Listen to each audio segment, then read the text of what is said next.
Hey guys, it's Tim from the Board Game Rundown, and I am here with Keith Matejka. If that name doesn't sound familiar, I bet Role Player does. It's true. So, confession. Uh-oh. No, this is awesome. I love this story, especially since I get to talk to you this year. Because last year, Mike interviewed you at your booth, Okay. and he kept mispronouncing your last name. So it was hilarious because we've been giving him crap about that for a year solid. And so Mike is too embarrassed to now even talk to you because he ruined it. But seriously, I came to Role Player really late. Okay. Like last year, or maybe it was like after Gen Con the previous year. Like I came to Role Player way late. Yeah. Heard about it like a ton. And then I picked up, just base Role Player. All the expansions were already out and everything. Right. I'm like, my friends all love this game, and I've never played it. Yeah. And I played it, and I was like, what? Like, where have I been? Where have I been? And then last year at Origins, you guys were running this special. You had a thing where you could get like everything. Yeah. So I bought everything. Yeah. And then I did a thing where we gave away my copy for the show because I was like, well, I got the good one now. I got it looks like a book. Right. Yeah. All that stuff. So congratulations on thank that. you. I love that game. But really, right now, you got a big Kickstarter coming up. Yeah. So we did Role Player back in the day. We added a bunch of expansions, and then we've continued to do games that are kind of in the world. Right. And so the next game, kind of in the world of Ulos, is called Stone Spine Architects. Yes. It's from the designer of Cartographers, Jordi Adan, and it is it's a drafting game. Sure. Where you're building your own dungeon. So everybody's building a dungeon. They're drafting cards around the table, putting different chambers into their kind of a 4x4 grid, and they're getting scoring cards that will feel very similar to Cartographers in terms of you're trying to build certain paths, you're trying to have certain types of monsters and different configurations and stuff. It's a really cool game, and we've got the character building game of Role Player, we've got the map making game of Cartographers, and now we're building dungeons. So when you made Role Player, right? Did you have like this whole universe in mind? No. And you were just gonna start jamming out content for it? So I mean, Role Player was the idea of making a character, and the thought was that I wanted to. I worked in video games for a long time. Oh, okay. And one of the kind of the tricks of getting players to feel kind of like the characters they're playing is oftentimes that character doesn't talk.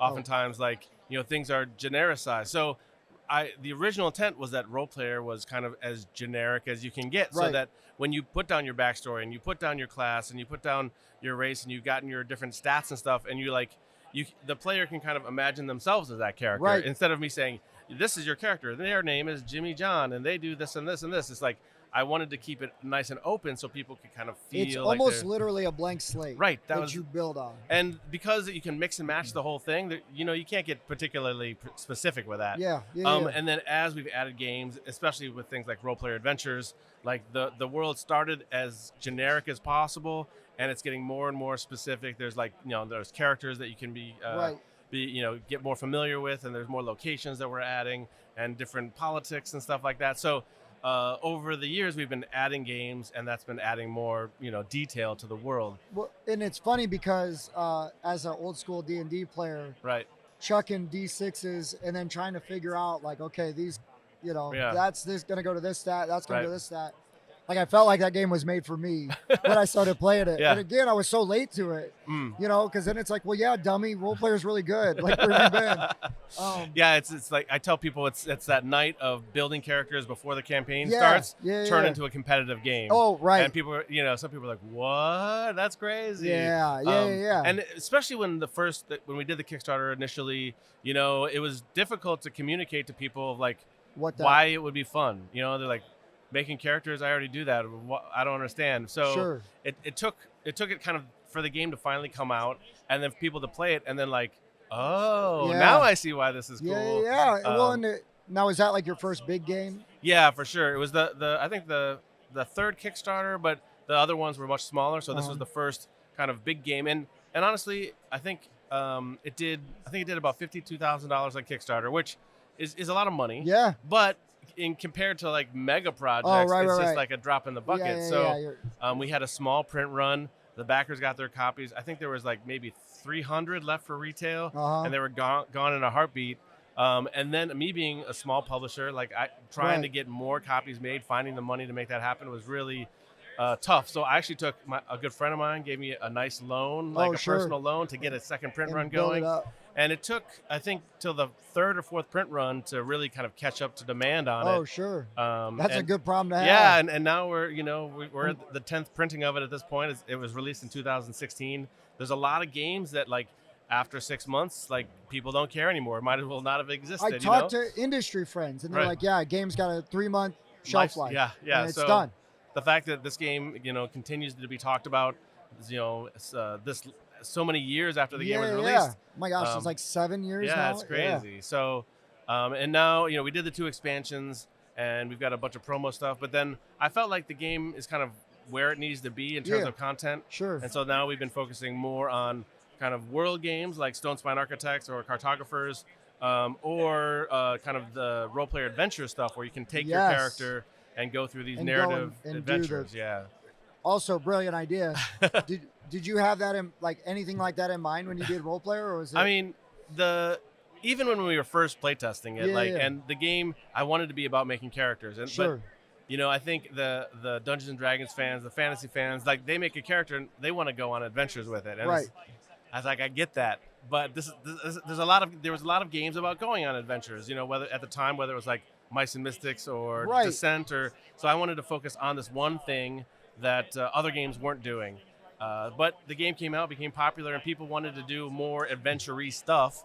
So we added the monsters that you can fight, and that's kind of like a half answer to that question. Sure. And then kind of role-player adventures is the full answer. And I always wanted to do that project, but I know how to design a game, but I'm not a writer, right? So it took some time to find the right partners to do it. Kind of have your vision, like stay within the mythology, the world building, and all that stuff. For stuff. sure. And then just getting the right people in place, and then the time needed to make, that game has over 400,000 words in it. So, like, that's no small task to build a game that big. Not at all. So that Roleplay Adventures is the largest game I've ever made, and I don't know if I'll make another one that big again. That big? But it took a very long time, and it was a lot of effort, and I'm very, very proud of it. And obviously, we did a Kickstarter for a second printing plus a new expansion for it last fall. Right. And that'll be in backers' hands in October, and then we'll be in retail after that. So you usually feel pretty good now going into Kickstarters, now that you've got a couple of good ones under your belt, or is it still a little nerve-wracking? I mean, Kickstarter it has its challenges for sure. Yeah. I have more confidence going in, launching a Kickstarter than I did, 5 years ago. But there's new challenges. The industry continues to change. Backer expectations change. Yes.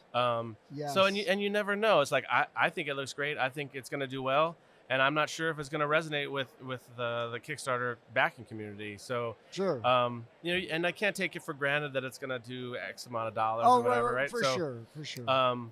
But I've been around the block a few times, and we have good systems for making sure backers are getting the feedback that they need to make an informed purchasing decision. And in general, the Kickstarters have gone well. Not every project does amazing, but I've gotten a loyal fan base, people who like my games. For sure. We're all here amongst other places. You guys come out for my Kickstarter projects, and I appreciate it.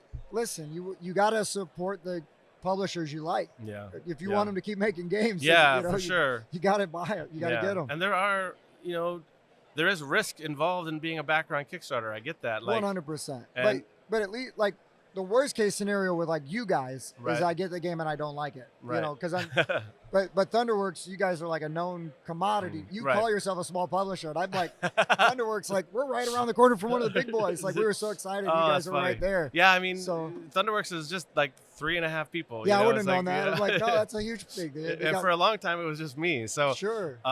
It's crazy in today's day and age that you can make such a big impact, worldwide in these products you make, and just be one person. Because I could go into my game store that we film at back home, and it'll be like, there's role player. You know what I mean? Like, there they are. There's Thunderworks games, Cartographers, and it's pretty crazy. But with Kickstarter, there, especially probably in the last like 6 to 9 months, there's been a few kind of bad actors that have kind of really done some not so great work for their backers, and like it hurts guys that like me that are trying to do my best and really good by my folks. Yeah, and some of those were like really expensive projects. Yeah, it makes me sad. And I get it, like shipping is hard, you know, and there are things that come up, you know, like that unforeseen expenses. Yeah. Or maybe you should have seen expenses. Right. Yeah, for sure. You know, there's nothing, you know, good planning and good forecasting. Like if you don't do your homework, you can get in trouble. For sure. Yeah, be ready because it's going to happen to you if you're not ready for it. And some of I think the success that Thunderworks has done on Kickstarter and with our project is the fact that, you know, I worked as a project manager on AAA video games for many years. Right so like I know how to manage a project. I know how to set expectations. You know, I know how to control scope and budget properly. So. You know, our projects have been, you know, fingers crossed, been successful and delivered on time or really near on time. And the reviews of our titles tend to be, you know, pretty good. Usually pretty good. There's a reason because they're pretty good. I'm proud of the work that we've done. You should be, man. Yeah, you should be. That's really good. Yeah. Well, and again, right? Like, you know, it's why it's exciting for us to have like guys like you on because it's like, you know, and all you guys are like, who cares? Like, it's fine. Like, it's just me. I mean, I love talking to fans. I like talking to gamers. I mean, you know, I'm a gamer first, right? And I was a Kickstarter backer first before I started launching projects. So, you know, I understand that system. I understand what it feels like to be a backer of a project. So, and just making sure that everybody knows what's going on, making sure that expectations are met, and that, you know, supporting the product and like when people have problems after it's delivered, making sure those people are taken care of because, you know, it's just like treating people like you want to be treated. Yeah, you know? like if you were the guy sending that email saying, hey, this happened to me, like how would you want somebody to respond to? Exactly. For sure. And that goes a long way. A long way. Because all the gamers talk to each other. You know what I mean? No, for sure. Yeah. I mean, the board game community is, at the end of the day, pretty small, right? Yeah. People talk, people know each other. Well, I can't tell you how many times I'll talk to somebody like, oh yeah, I know them. Yeah, you know, and you're like, that happens all the time. Yeah. Yeah. I mean, and that's one of the things I like about this industry is that, you know, it's so close and tight, and there's so many opportunities to meet your heroes too. Like, you know, I get to meet, you know, Martin Wallace is probably my favorite designer. I've met him a few times. Did you meet him? Yeah, I didn't see him at this show, but I've met him before. Yeah, we had him here. Oh, like, yeah. I'm sitting in the same chair Martin Wallace was sitting in. Exactly. That's how I felt. Yeah, I'm like, I can't believe I get to do this. Yeah, Martin's such a cool guy. He was so nice. Yeah. So I mean, nice. just walk around and say what's up to Eric Lang and like all these people that are like my heroes. Yeah. But then like other people like come up to me and they say similar things. Does it blow your mind? It's kind of crazy. it's kind of crazy. Yeah. But it makes me feel good about the strength and the relationships in the community. 100%. And it's all relationships. Oh, for sure. You know, it's all relationships. Yep. And again, good faith, good community, you know, and everything. I mean, and we're building stuff that creates fun and like great, you know, creates memories for people. I mean, we're not making toothbrushes, right? We're making fun for people. Yeah. And it's fun to be a part of that. Yeah, because I don't ever sit down to a game and go, I'm ready to hate this. You know what I mean? I might go, I'm not sure if I'm going to like this, but even if I don't like the game, I'm gonna enjoy playing with my friends. Well, yeah, I'm hanging out with my buddies. Yeah, so I mean, how bad could it be? Or meet new friends if I'm playing with strangers. That's true. You know, because that's the other thing is like, that's the wonderful thing about the hobby. Right. If you can play it at home. Yep. You can go out. Right. You know, it's what you need it to be. You know, you can just stay in your group if that's what you're comfortable with. For sure. If you're a social butterfly like myself, and you get out there and you meet people. For sure. How's it for you?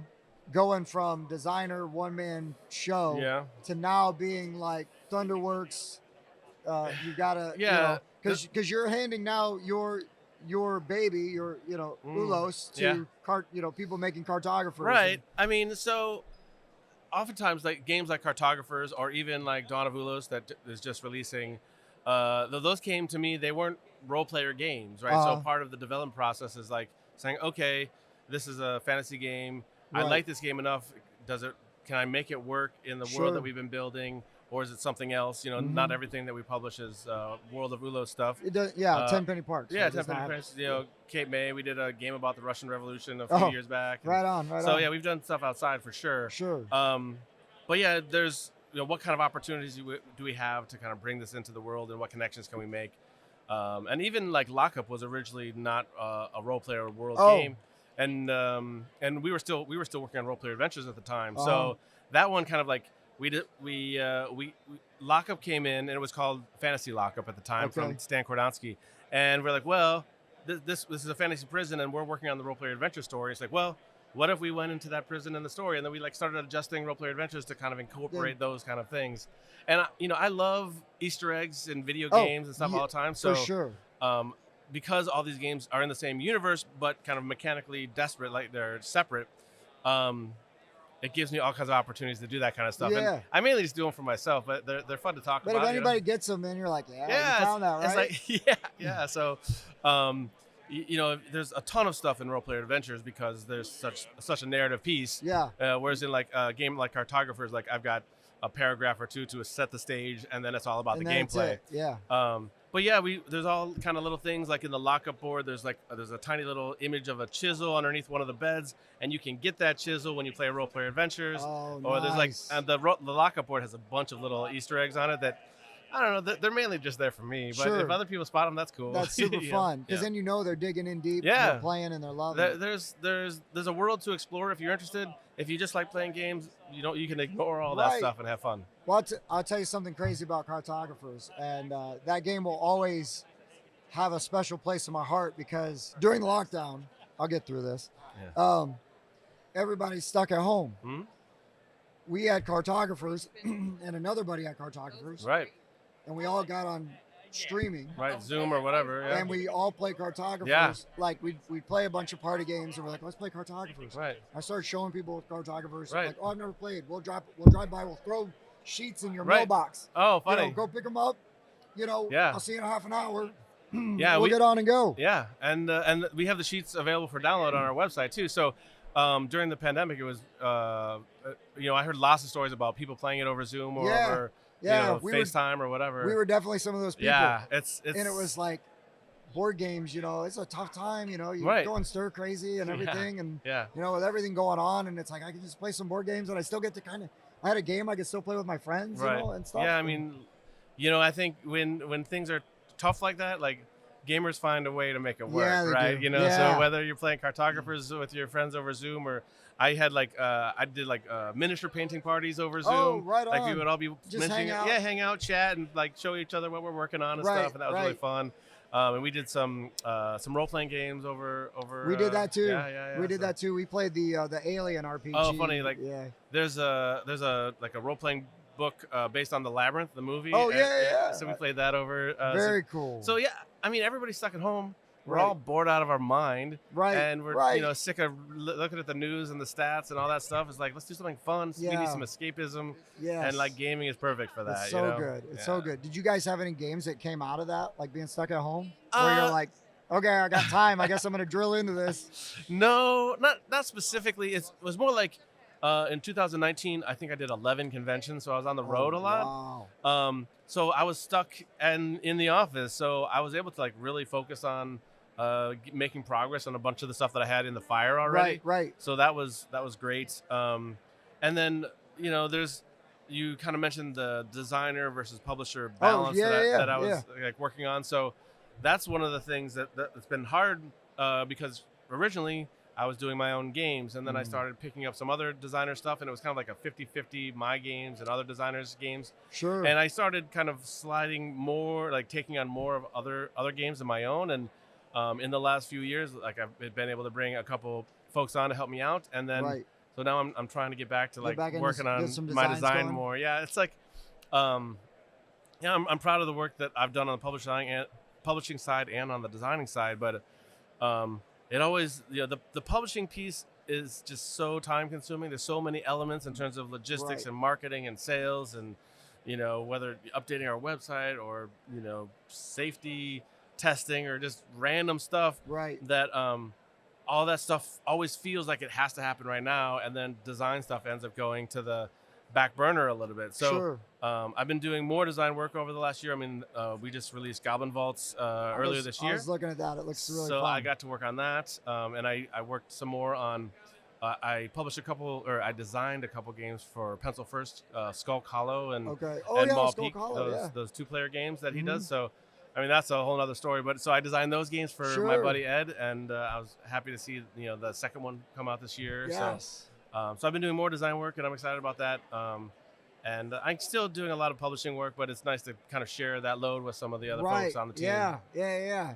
So is it?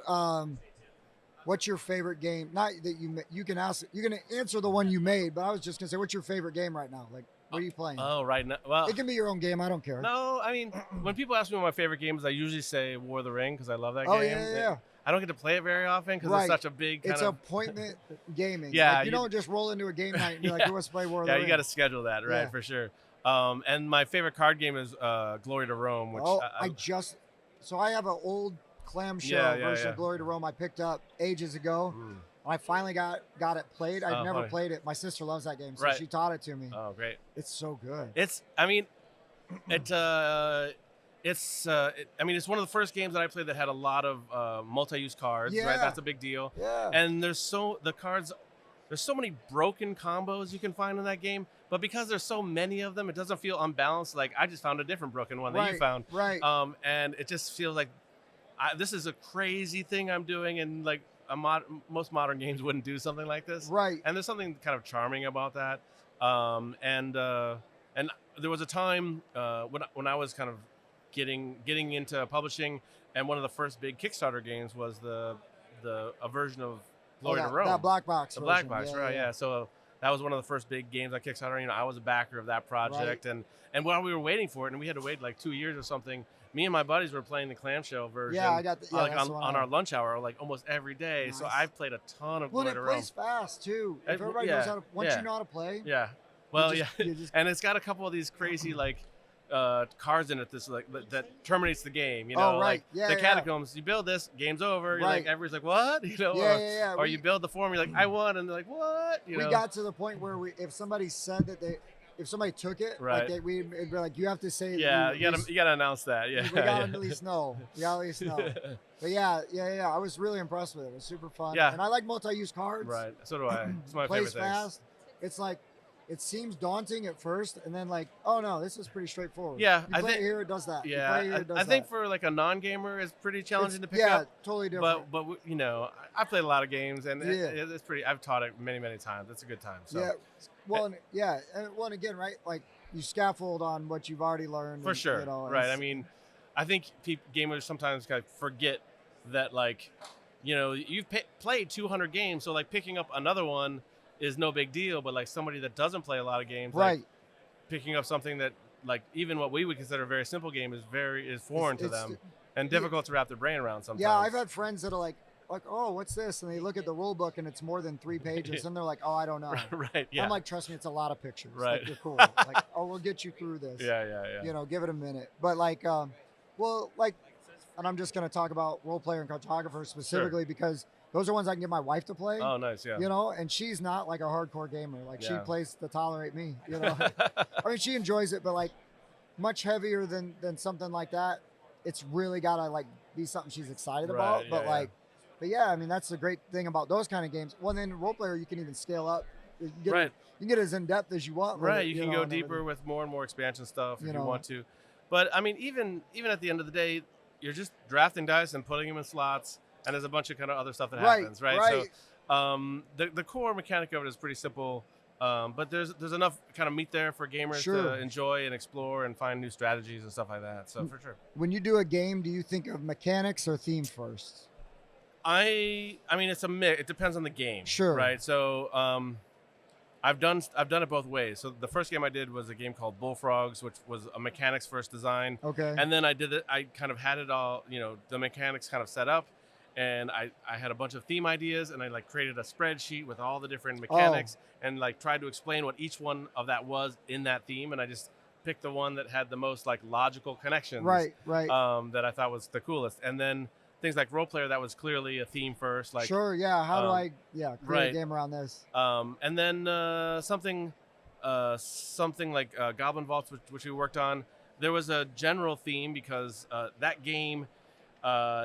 If you play Role Player Adventures, one of the adventures happens to take place in Colbeck Prison, which is where lockup takes place. Right. But in Role Player Adventures, when you're there, you see inmates playing 2 different games, Goblin Vaults and Emerald Skulls. So we're like, well, let's make the game from the game. Right. So I knew that it had to be a game that felt like you might play it in a prison. Oh, right. I'm not sure what that even means, but that was like kind of where I was coming from. And I knew I wanted it to be a small box game. But so I came with that general idea. But then we focused on mechanics at that point, right? And then So there's you can do it both ways, and sometimes a mix, maybe bouncing back and forth.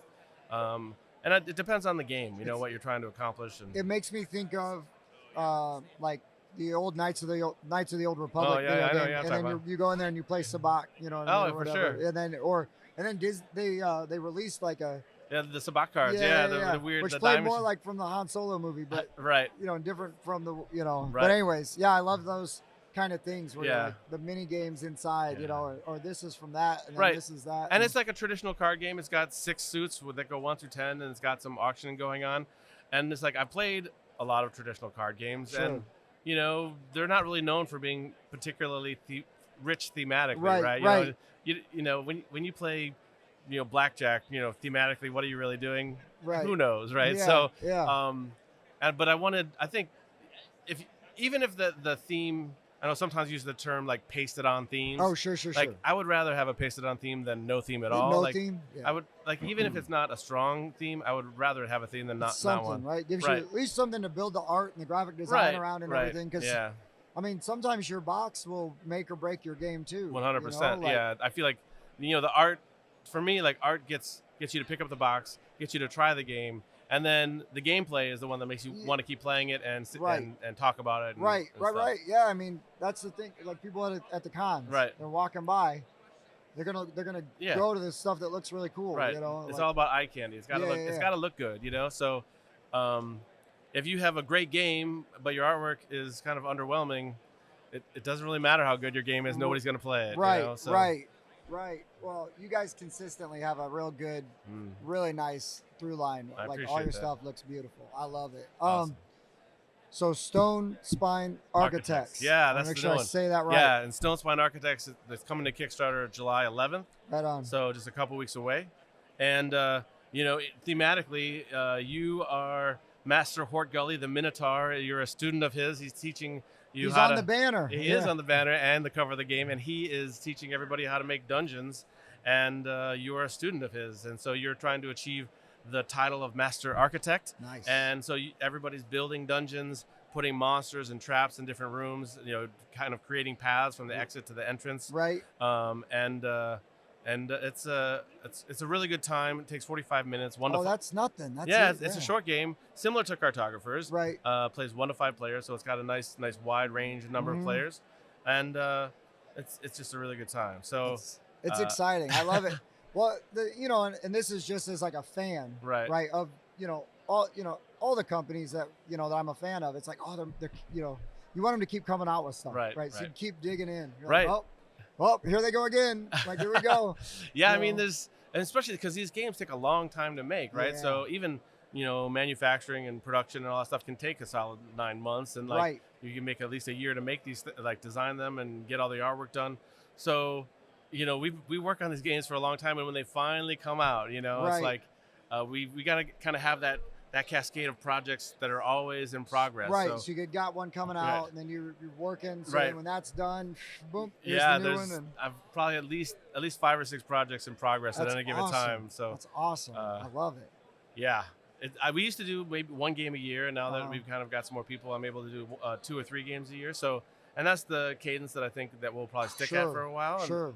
And, will you stick with Kickstarter, or do you go to direct to retail too with anything? So we usually do a mix. Okay. So like we did Goblin Vaults was straight to retail. Yes. And the original Cartographers was straight to retail, but we did the Kickstarter for Heroes, the second version. Right. And then we did Cape May and Tenpenny Parks were both straight to retail, but most of our titles do hit Kickstarter. Mm-hmm. So obviously last year we did Dawn of Ulos, and we did the Role Player Adventures expansion, and then we are doing Stone Spine, and then we've got another one coming this fall called Metro Runner, which is a cyberpunk kind of puzzly, kind of a. It's got this really cool visual puzzle, and it's this element where you're running around the city on this train, and you're picking up resources and completing jobs and stuff like that. It's fun. That sounds really cool too. Yeah, that sounds really cool, and not in the. It's not in the Role Player universe, right? Yeah. So that one's called Metro Runner. That'll go to Kickstarter in the fall, and so those will be 2 of our releases for 2024, and we'll have to wait and see what the third one is. Well, and you guys do a really good job with the social media presence, because I see. like every time I see you guys like on Facebook or something, my wallet starts to grow. Yeah, I mean, we try to be online. I mean, that's where our community is, and let people know what's coming, and we try really hard to be responsive to customers and stuff that are on there. Yeah, so. I've never. You hear good and bad things about different people sometimes, you know, and it's like I've never heard anything bad ever about you guys, which was awesome. Right, let's keep that going. Right, we didn't just jinx it. Yeah, but, and we try to, you know, we respect our customers and we want to be part of the community, and it shows though. I mean, appreciate that. You guys, I mean, like I mean, today's Sunday, it's a little slower, but like it seemed like all week it's been. Yeah, we've had a good show here at Origin. You guys have really been like humming, and we're so excited. I mean, you never know who your neighbors are going to be, right? And then it's like, now I have to sit here and stare at that stone spine like thing, like, because it would be easy if I didn't see it too much to be like, I'll just wait till it comes out and then I'll worry about it. But then I'm like looking at it, looking it up. Yeah, like, oh, and I mean, we've been demoing it with press and stuff at the show, and everybody's really excited about it. They should be. It looks good. We got high hopes. It looks really good. Well, thank you so much, Keith, for coming over and hanging out with me for a few minutes. Happy to. I didn't have to let Mike do it this time, so I got to do it. Appreciate but that. It's really nice to meet you, Keith. Thank you. I appreciate your time. Yeah. Everybody, please check out anything from Thunderworks, but definitely get on Kickstarter and look up Stone Spine Architects. It's coming out very soon. And then Metro Runner in the fall. Yeah. So also sounds awesome. Thanks. So, you know, my wife, if she's watching, just plug your ears for me. But all right, guys, for the board game rundown, I've been Tim, and this has been Keith Matejka. I'm so excited. Awesome. Thanks for watching. Thank you.